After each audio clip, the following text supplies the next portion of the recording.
Hey guys, Professor Sweeting here, and we're going to continue in this video with our discussion of the transportation problem. Specifically, we're going to be shifting our focus a bit. So, no, that's not very specific. Anyway, no longer will we be discussing algorithms for finding shipping policies. Instead, we'll be looking at an algorithm for improving a shipping policy we've already found. This algorithm, called the stepping stone method, can be applied to any of the results of the previous algorithms to end up with an optimal, that is to say, least cost shipping policy. So if this method, if this algorithm produces from a shipping policy something optimal, you might ask, what is the point of the other algorithms then? Or at least what's the point of the least cost method and the Vogel's approximation method? Because we could just maybe use the northwest corner method to quickly find a shipping policy and then repeat the steps of the stepping stone method or apply the stepping stone method to get something that's completely optimal. Well, those are heuristic algorithms, right? So, you have these few steps that produce something that's somewhat good, and what I haven't yet said about the stepping stone method is that it's very tedious and contains even more steps than those algorithms, right? So in the end, yes, you do get this optimal shipping policy, but you have to do even more work than you would do for those two algorithms to get this best result. So those things are heuristics, and they perfectly illustrate the role of heuristic algorithms, right? In that they give us something that's pretty good for a relatively reasonable amount of work, right? So yeah, what you could do, what the book recommends is that you use the northwest corner method to get something, and then instead of carrying out the stepping stone method until you have something optimal, you can maybe do it a few times, and so you're kind of combining the two to get a heuristic algorithm, right? So you're not carrying the stepping stone method out to the point of optimality. You're stopping somewhere short, but so it's a heuristic just like the least cost method and the Vogel's approximation method. All right, so anyway, stepping stone method uses the tableau representation of a transportation problem with a shipping policy already defined, right? That means that the tableau is complete. So we've done something and we've filled in the cells so that what we end up with is a valid shipping policy. It essentially boils down to seeing what would happen if we were to reallocate a single shipment from a distribution center to a store to which it previously had no shipments, right? So if such a reallocation, so let me just, expand on that a bit. So for example, say if distribution center 1 were to send 5 items to store 1 and no items to store 2, right? Stepping stone method kind of sees what would happen if we were to take one of those shipments to that store that we were sending 5 and send that to the other store to which we were sending none, right? And then, of course, you'd have to compensate for that in some way because you'd have to offset the one item that first store is no longer receiving. So you can maybe send something from another distribution center there. So you kind of have to, there's a change that comes along with that shift. So it's like 2 shifts that comprise this kind of reallocation. And we just want to see that if we were to shuffle things around in this way, does that result in a savings in shipping costs? So if it does, then we should carry out that shifting for the maximum number of items that we possibly can. Otherwise, if we don't have such a reallocation, or if such a reallocation for the table always results in an increase in shipping costs, then that means that our shipping policy that we had started with or had found at that point was optimal. So a subtle point here is that this is only the case if our shipping policy was found using the northwest corner method, least cost method, or Vogel's approximation method because of how they allocated each step. All right, so so this specific algorithm that we're going to state here will only make optimal shipping policies produced by these 3 algorithms, right? So I'm not going to kind of go into detail as to why that's the case, but we can just make a slight modification to these steps in order to handle general shipping policies. So it's going to be a more complicated algorithm to handle all of the possible shipping policies that we might want to apply this method to, but we're not going to be concerned with that in our case, right? So here are the specific steps of the algorithm. So we identify what is called a box. We identify every box of the tableau, right? So what is a box? A box is a collection of 4 cells consisting of 2 pairs of cells in 2 different rows, such that the columns of each pair match and only one of the cells is empty. So it's probably easier to see what a box is, what we're calling a box, in a completed tableau, right? So here we have a tableau that we had obtained by using the least cost method, right? This was in the flaws video. And let's identify what is a box, or a box in this tableau. So a box is 4 cells, right, where they're pairs of 2 in 2 separate rows, such that the columns of these pairs line up and only one of the 4 cells is empty. So this is a box, okay? What is an example of another box? These 4 cells form a box, right? So we have 2 pairs of cells in 2 different rows, these 2 and these 2, such that the columns line up, the columns match, and only one of the 4 cells is empty, right? Can you find any other boxes? So for example, this is not a box, right? We have 2 cells that are non-empty. Or excuse me, we have 2 cells that are empty. What also isn't a box? These 4 cells aren't a box, right? Because the columns don't match of the pairs, right? They match for these 2 of each pair, right? But not for these, okay? So that's not a box. This is a box. So this cell, this cell, this cell, this cell, right? This was a box, as we said. And then these 4 are a box, and this, all right? So those are the boxes. And then this is also a box. I'm not sure if I was pointing out some of them over again, but yes, those are the boxes.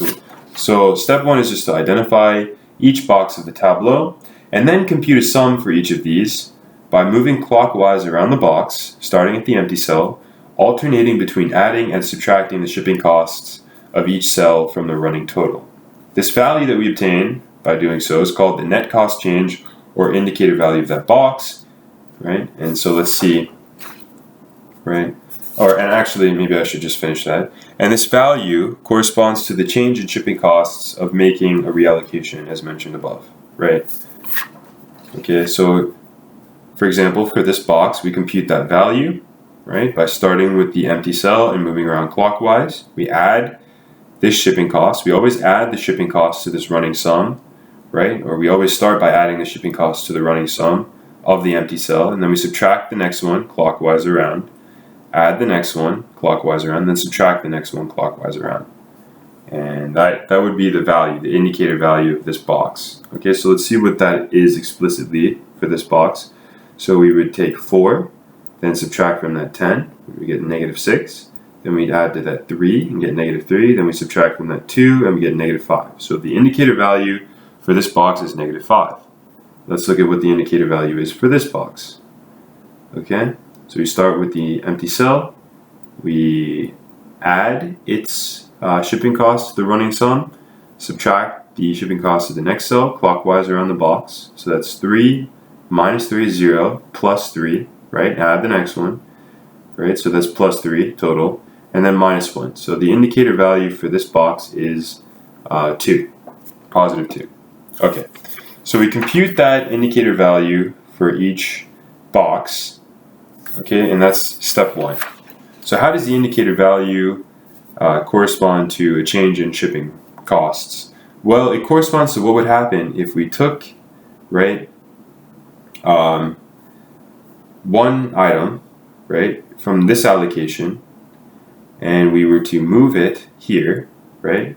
So this becomes 2, and then we were to subtract 1 from here and move 1 over here, right? So we just kind of shuffled around the allocation, and we see what effect that would have on the shipping policy. Well, it would subtract 1 from this shipping policy. So it would subtract $3 from the total shipping cost. It would add $3 to the total, because we're getting rid of an allocation from here. It would add $3 to the shipping cost because we're adding 1 here. Subtract 1 from the shipping cost because we're adding 1. We're removing 1 allocation from here, and add 3 to the shipping cost because we're adding 1 here. Right. So it just represents what would happen if we shifted one item, right, from being sent from distribution center 2 to store 1 to now being sent from distribution center 3 to store 1, and then replace that with an item to be sent from this distribution center to sort 2, right? And then one less from being sent from distribution center 3 to sort 2. So in making, you have to shuffle things. You can't just make one change, because you have to make sure that your rim conditions are satisfied. They aren't violated. Okay.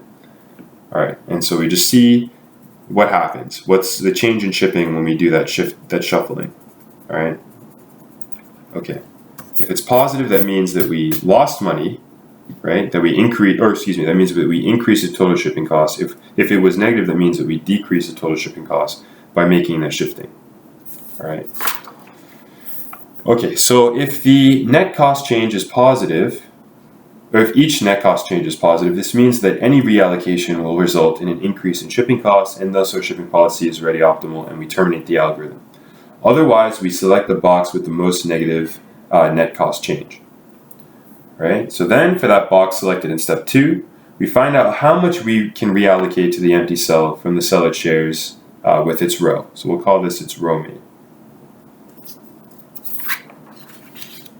Okay, so how much, we try to figure out how much we can move from this non-empty cell to the empty cell, okay?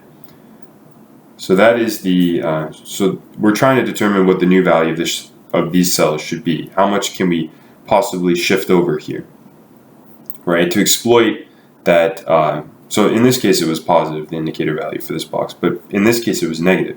So if we were to move one item over here, and one item over here, right, to compensate, then we save $2 on shipping for every item we do that for. That's what it means for that indicator value of this box to be negative. Okay, so since we can do that for one item, we can do that for maybe 2 items or 3 items, so long as we can keep these rim conditions satisfied, right, or from being violated, meaning that whatever the sums of the values of the cells in the rows match the rim condition for that row, and the sum of the values of the cells in each column match the rim condition of that column. So let's see how many, so how do we figure out how many we can shift over here and then over here? Right, exploiting that negative change in shipping costs, right? Or that savings in shipping costs. Well, this is going to be the minimum of the values of the row mate and the cell at the opposite corner of the box from the row mate. Okay? So the amount that we can move over here is the minimum of the row mate of the empty cell, which is the cell in the same row of the box as the empty cell. So this, and the cell, the value of the cell in the opposite corner of the box from that row mate. Okay, so the minimum that we can send over here, right, in this case would be 2, right? Okay. Because that's the minimum of this value, its row mate of the empty cell, and the cell on the opposite corner of the box from this empty cell. Or, excuse me, from this row mate. Alright? So then what we do is we subtract S from both of these cells, and then add S, so both of these cells meaning the row mate and the cell on the opposite corner of the row mate, of the box from the row mate. So we subtract the minimum of those two from these, and then we add that same value to the other 2 rows, or to the other 2 cells, the empty cell and the cell on the opposite corner of the box from the empty cell. All right, so that means that corresponds to shifting as much as we can to exploit that negative indicator value.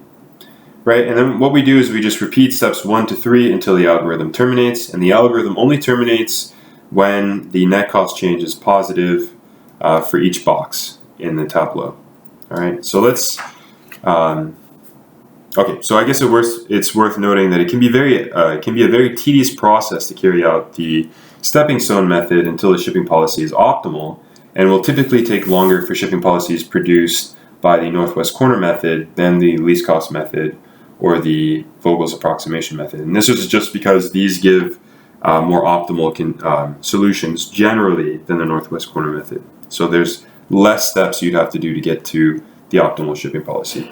So therefore, because of how tedious the stepping stone method is, I'll only ever ask you to compute the net cost change of a certain box, right? So for example, in this case, right, compute that net indicator value of a box, or to perform one iteration of this algorithm. So just go through it once. All right. Okay, so let's see an example of the stepping stone method for the following tableau.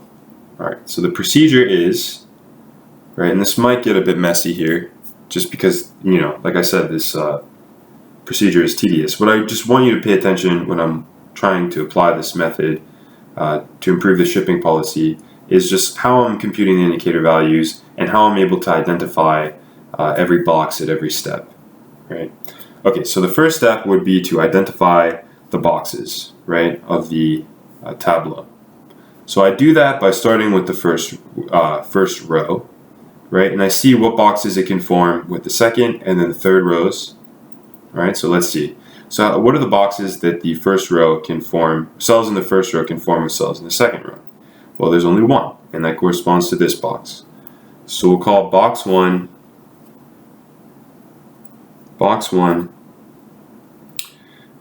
2, 2, 2, 1. Okay. So I just kind of want to keep track of which box. I don't know how to. I don't know if I really want to. I guess I'll represent it. So I'll represent the box by its pairs. So D2, S1, D3, S1. And I represent them this way in the solutions to the quiz and the worksheet as well. D2, S2, and then D3, S2. So these 4 cells, so a pair here, D3, S2, corresponds to a cell, right? So these cells comprise the only box that is made using row 1 and row 2. So then I look at the boxes that, so you should convince yourself that there are no more boxes that can be formed with cells from rows 1 and 2. Alright, so then I proceed to see what boxes can be formed using rows 1 and 3. Right, and there are 2. So there's the box 2, what we'll call box 2, which can be formed by the cells D1, S1, D2, S1, D1, S3, right? And then lastly, D2, S3. Okay, and then box 3, which can be formed by these 4 cells, which is formed by those 4. So D2, S1, D3, S1, D2, S3, and D3, S3. All right, so those are the only two boxes that can be formed using cells in rows 1 and 3. All right, and then lastly, to make sure that we check to see what are the boxes that can be formed from cells in the last 2 rows, right? In which case there are no boxes that can be formed because there are only 2 non-empty cells in these 2 rows. Okay, so these are all the boxes of the tableau. All right, so what we then do is compute the indicator values for each of these boxes. So box 1, right, so indicator, right, so we find this indicator or net cost change, I think it was the other term for it. Yes, okay, for the cell by starting with the empty cell of that box and moving around. So we're starting with box 1, which is this box here. And then we start at the empty cell and we move around clockwise, adding and then subtracting, and then adding and then subtracting the shipping costs of the cells as we go around.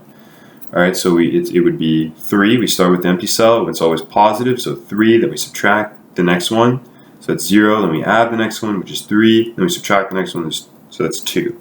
Right. So box 2 has an indicator of, right, so box 2 is D1, S1, D2, S2, or D2, S1, D1, S3, and then D2, S3. Okay, so this is box 2. So we compute its indicator value. So 4, right, we start positive, with the shipping cost of the empty cell, subtract, that's minus 6, add 3, that's minus 3, subtract 2, that's minus 5. Right? So it's a very negative indicator value, which is a good thing. That means we can exploit that to save on shipping. Alright, so indicator of box 3, which is this box here, is starting with the empty cell and taking its value to be positive, right, of its shipping cost. So 3 minus 2 is 1, plus 3 is 4, and then minus 3 is 1. So that has an indicator value of 1. Right, so we have box 2 as the only box with a negative indicator value. If there were multiple boxes with negative indicator values, we'd look for the one that has the least negative indicator value. Alright, so once we've identified that box, step 3 says we find out how much we can allocate to the empty cell from the cell it shares its row with. Call this row mate. Okay, it's going to be, so this is the row mate. This is, where's box 2? So this is box 2, right? Or, no, excuse me, this is box 2, okay? Alright, so we start and we look at the row mate of this cell, and the amount that we can move from the row mate to this empty cell is the minimum of the row mate's value and the cell that is at the opposite corner of the box from the row mate, which is 2. So we take the value of the cell to be that, we subtract that value from here, add that value here, and then subtract that value here. Okay? So we subtract the value from these two cells and added the value to these two cells. Okay? And that gave us an improvement on our total shipping costs by whatever this value is times the indicator value. So we saved $10 on shipping by making this change. Okay? So right? The stepping stone method, the next step, says that we do that again until the algorithm terminates, and the only case in which the algorithm terminates is when all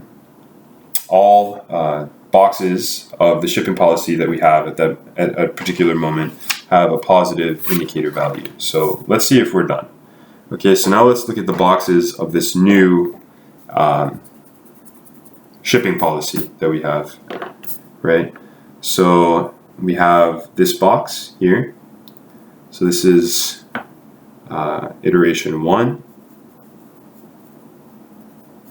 and then this is iteration 2.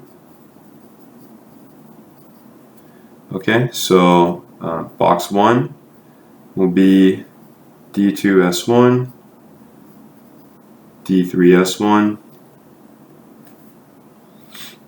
D2S2, and D3S2. So that's box 1, right? Let's look for, so this box now after that first iteration is empty, right? So we look at how many boxes the first two rows form together. That's the only box.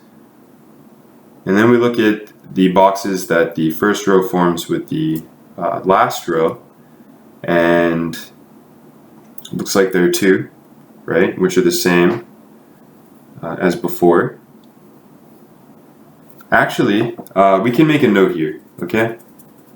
So we don't have to consider the box that we just considered from the previous step, because presumably after we've made that kind of change, there won't be another change to make, right? That'll improve that.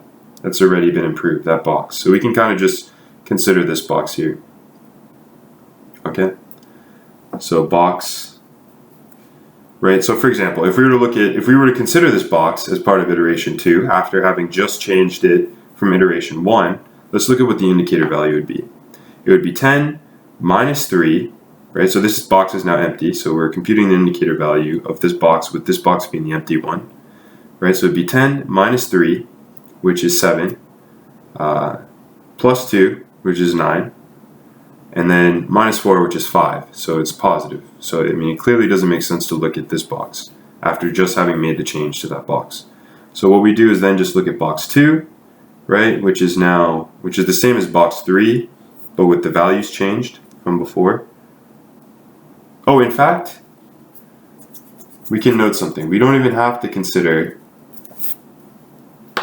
box 2. So changing the values actually of boxes won't change their indicator value. So if in iteration 2 we have to consider a box that we considered in a previous iteration, right, and that box in the previous iteration had a positive indicator value, it doesn't make sense to consider that box again if it appears in the new shipping policy, right, the tableau of the new shipping policy, because we know that the indicator value won't change, because the shipping costs didn't change, only the values of the cells, and the values of the cells aren't used in determining the indicator value. So there's no point in even considering box 2. All right, and box 1 we said was this box, okay, and for the same reason, this box was already considered, okay. This was actually box 1 in the previous iteration, and we knew that that had a positive indicator value. So actually, we don't even need to consider it for iteration 2. So our work for iteration 2 is done, right? We know that there are no boxes after we've made this change that'll have a negative indicator value. So this is optimal. This is an optimal shipping policy for this problem. All right, so I hope I didn't lose you guys there. I mean, you can go through all the steps again of identifying the 3 boxes, which would be the same as these 3. But what you'll find is that the indicator value of all 3 of these boxes would be positive, thus terminating the algorithm. Okay, so this is now an optimal shipping policy for that transportation problem. Please let me know if you have questions about what I just did here. Like I said, the important part to note, this is a very tedious procedure to carry out in its entirety. So the important part is just knowing how to compute the indicator value, or how to identify boxes first of all, and then how to compute the indicator value for a box. All right, so in the next lecture, we'll finish our discussion of the transportation problem with algorithms that will use the network model to find shipping policies.